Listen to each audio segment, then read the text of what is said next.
Commençons effectivement par une évaluation un peu globale de la situation de marché en cette fin de mois de mai. Marie Delessac est avec nous, je le disais en plateau, gérante allocataire chez Edmond de Rothschild Asset Management. Bonjour et bienvenue Marie. Bonjour Grégoire. Merci beaucoup d'être avec nous. On pourra parler spécifiquement effectivement de ce petit retour de stress qu'on observe depuis quelques heures, depuis 2 jours maintenant sur les marchés. Mais reprenons peut-être la séquence depuis la dernière réunion de la Réserve fédérale américaine début mai.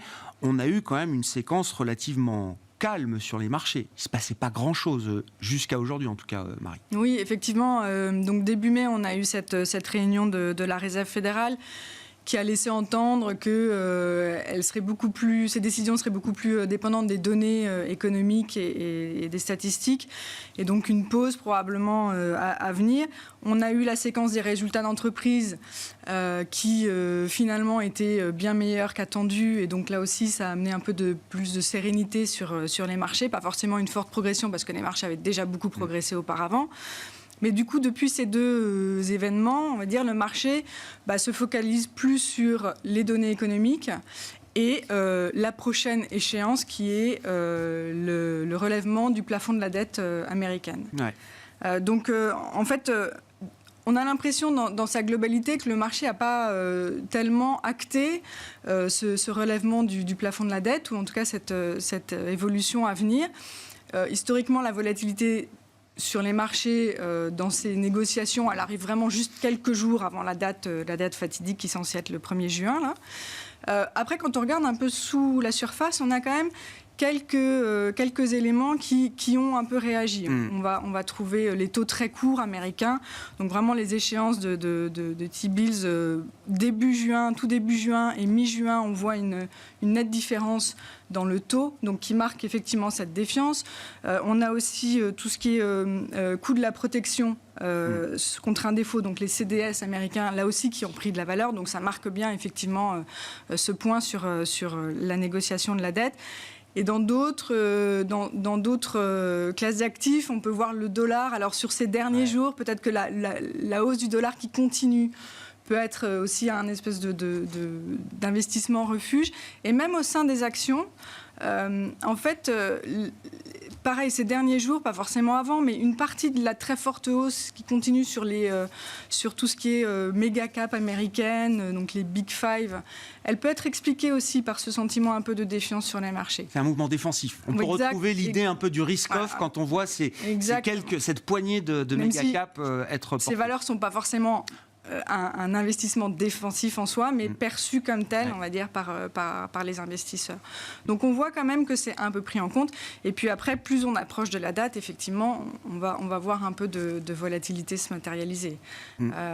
Sur l'évolution des négociations, hier, la réunion s'est terminée sans décision et même sans prochaine réunion prévue. Donc c'est aussi ça qui a fait un peu baisser les marchés américains hier soir. Bon, ça laisse un peu de doute sur l'issue. Oui, alors évidemment, il y a toujours un petit doute. Même si on commence à avoir l'habitude de ce genre de folklore, de drama, et on ne sera pas étonné que le drame ou le folklore se joue jusqu'au bout, peut-être, entre la Maison-Blanche et le Congrès républicain, démocrate, etc. Alors on peut toujours passer du temps à réfléchir au what-if scénario, et si le Trésor américain n'honorait pas ses factures à partir du 1er juin, du 2 juin, du 8 juin, etc. Il y a aussi l'idée centrale quand même que ce plafond de la dette sera à un moment relevé, ce qui ne sera pas sans impact d'ailleurs sur les marchés, Marie, et c'est bien ça qu'il faut avoir en tête, c'est que du point de vue du Trésor américain, de Janet Yellen, le plafond il a déjà été atteint depuis plusieurs mois, depuis le mois de janvier. Et depuis ce moment-là, le Trésor américain agit sous contrainte, obligé de tirer sur son compte courant, pour dire les choses un peu trivialement. Et donc, il faut s'attendre à ce que le Trésor américain soit obligé à un moment de reconstituer ses réserves courantes une fois que le plafond aura été relevé. Effectivement, depuis mi-janvier, en fait, le gouvernement a mis en place des mesures exceptionnelles pour pouvoir honorer ces paiements.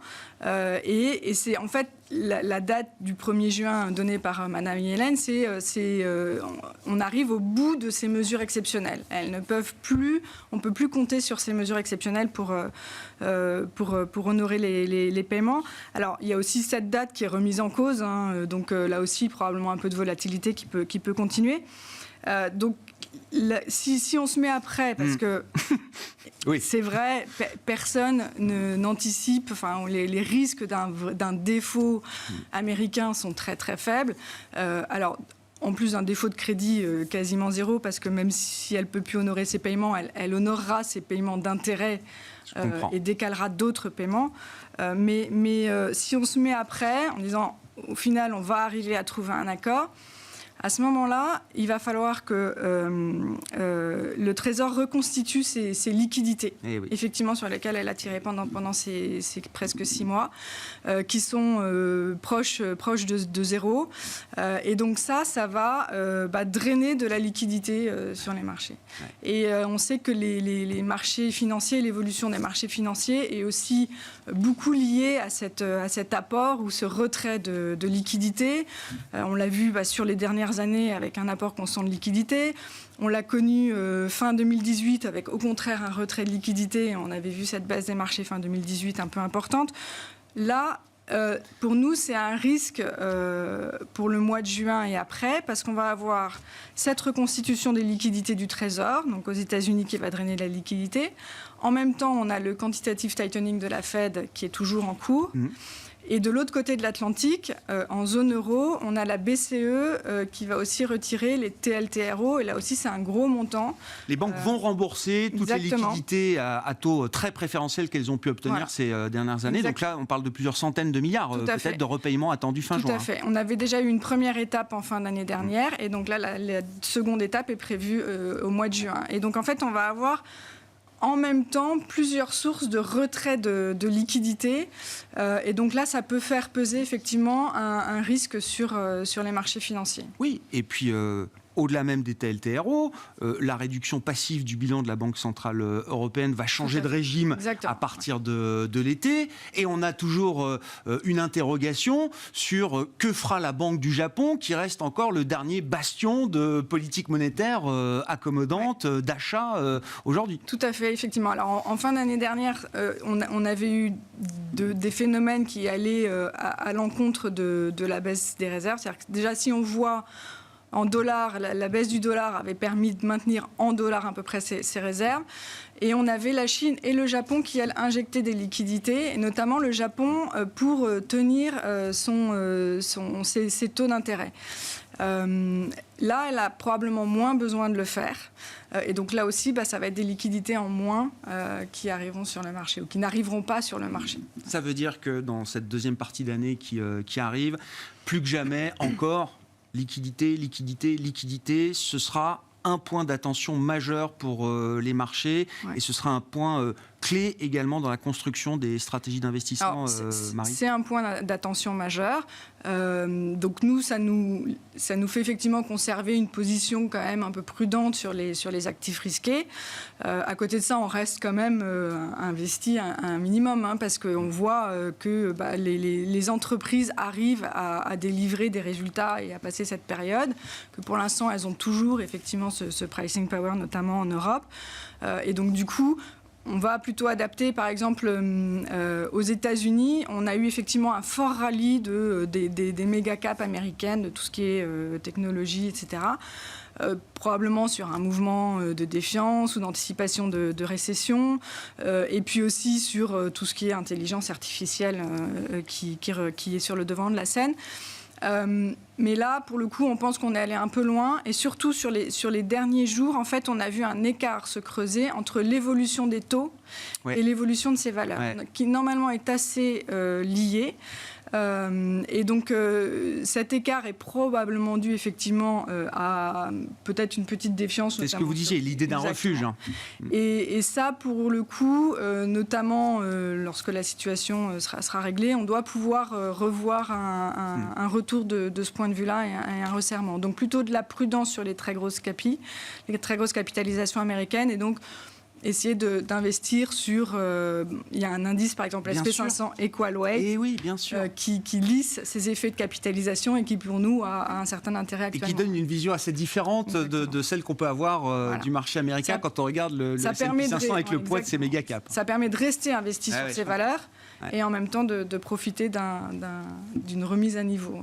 Sur le marché obligataire, qu'est-ce qu'on fait? C'est-à-dire qu'on a vu quand même à un moment, on s'est dit voilà, pause égale future baisse de taux. On a vu les taux courts quand même qui ont pas mal rebaissé à un moment. Et puis, on voit le mouvement tout de suite en sens inverse. On est encore dans l'idée qu'il y a des risques de contre-pied importants sur ce marché obligataire. Oui, tout à fait. Donc, en revanche, nous, on reste quand même persuadés que on ne reverra pas des anticipations de hausse des taux des banques centrales et notamment de la Fed comme on l'avait avant la crise bancaire régionale où les investisseurs se posaient la question de savoir si la Fed n'allait pas monter ses taux jusqu'à 6%. Donc ça, pour le coup, pour nous, c'est derrière nous. Et donc, du coup, en fait, les taux sont quand même un peu capés à la hausse. Et quand on a des mouvements de hausse de taux comme ça, pour nous, c'est plutôt une opportunité pour aller chercher de la duration et remettre un peu de duration dans les portefeuilles. Déjà, c'est un rendement qui n'est pas inintéressant sur ces niveaux-là.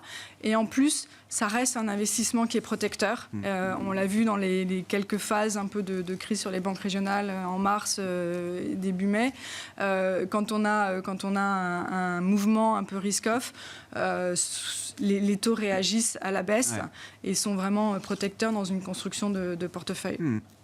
Même si on voit que dans un moment là comme aujourd'hui, la corrélation n'est pas forcément non, parce totale. Effectivement, là, le marché est en train de se poser des questions. Voilà, c'est ça, le marché reste sous tension quand on a une correction des actifs risqués. Il reste des tensions, donc il faut y aller peut-être progressivement, mais à moyen terme, pour nous, c'est un investissement qui a du rendement intéressant et qui est protecteur en cas de crise. Est-ce que s'éloigner un peu dans une idée de diversification de l'épicentre américain, Fed, plafond de la dette, etc., en regardant, alors dans les émergents, bien sûr, ou au Japon également, qui revient sur le devant de la scène. On a fait les gros titres avec le retour du Topix, du Nikkei sur des niveaux qu'on n'avait plus vus depuis les Walkman Sony.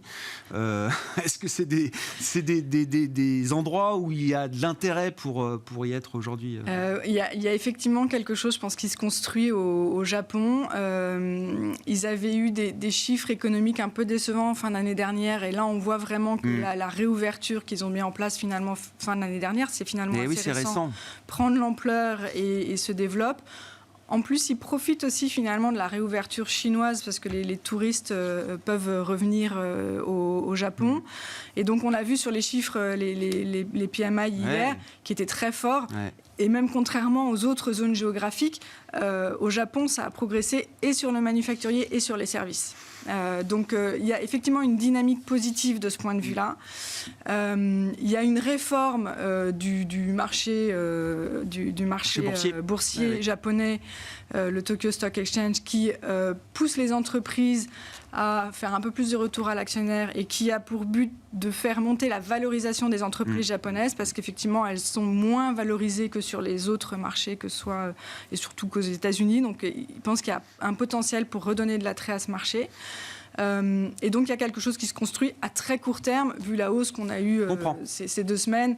On pourrait profiter d'un retour pour investir. Mais ce n'est pas juste tactique, il y a quelque chose qui se construit. Il y a quelque chose qui se construit. En revanche, avec une croissance qui tient vraiment, une inflation qui est forte, on va avoir le retour sur le devant de la scène de cette discussion sur le yield curve control et la Banque du Japon.